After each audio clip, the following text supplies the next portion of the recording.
అమ్మకి బాగా నేను హెల్ప్ఫుల్గా ఉండే, అన్నయ్య వాళ్ళు దూరంగా ఉండేవాళ్ళండి. అందుకని అన్ని ఎక్కువ అమ్మకి నాకు ఎక్కువ బజార్కి వెళ్ళడం కానీ చేయడం కానీ. అన్నయ్య వాళ్ళు చదువుకోవడానికి వెళ్ళిపోయారు ఒక ఏజ్ తర్వాత, నేను కొంచెం పెద్ద అయ్యాను కదా, అప్పుడు అమ్మకి అన్ని హెల్ప్ఫుల్గా ఉండేదాన్ని. బ్యాంక్ పనులు కానీ ఇది నాకు కొంచెం టఫ్ టైమ్స్లో కూడా ఆమె నీ పాటికి నువ్వే ఉండాలి, ఎవరి దగ్గర ఉండదు, ఎవరి ఇంట్లో ఉండదు, మా దగ్గర కూడా ఉండదు, నీ ఇద్దరు బిడ్డలు పెట్టుకుని నువ్వే ఉండాలి ఆమె వాళ్ళు చెప్పారు. చాలా టఫ్గా చెప్పారు. బట్ నాకు అదే ఇచ్చే ధైర్యం.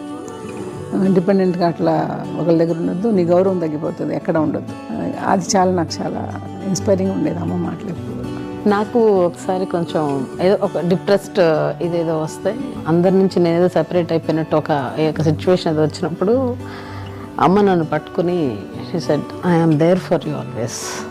ఎవరు నో అన్నా ఎస్ అన్నా ఫ్రెండ్స్ కానీ ఎవరైనా సరే ఎప్పుడు కూడా అలోన్గా మట్టుకు అనుకోకు, నేనున్నాను నీకు. నాకు ఇచ్చిన సలహా ఏం లేదు. బట్ ద బెస్ట్ థింగ్ మా అమ్మ దగ్గర నుంచి హగ్ అండి.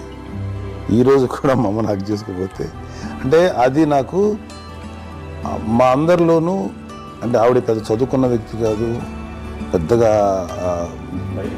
నా ఎక్స్పోజర్ కాదు, కానీ ఇవాళ అన్నయ్య కానీ విజయ, మాధవి, నేను, కళ్యాణ్ బాబు ఈ రోజుకి టుగెదర్గానే ఉంటాం. కానీ ద ఇన్విజిబుల్ బాండ్ ఏజ్ మా అమ్మ ఇచ్చింది. ఆ లవ్ అండ్ ఎఫెక్షన్, హగ్, అవన్నీ ఆవిడ నాన్ వెర్బల్ అడ్వైజ్ ఏంటంటే అందరూ అలా కలిసి ఉండాలనేది ఆవిడ నుంచి మేము నేర్చుకున్నాం. నాగబాబు కంపెనీ అమ్మకి ఎంత ఇష్టం అండి. మా కంపెనీలో పెద్ద నవ్వదు కానీ రిలాక్స్ అవ్వదు, కానీ నాగబాబు కనబడితే నవ్వు. అందులో అత్యంత క్లోజ్ తనే.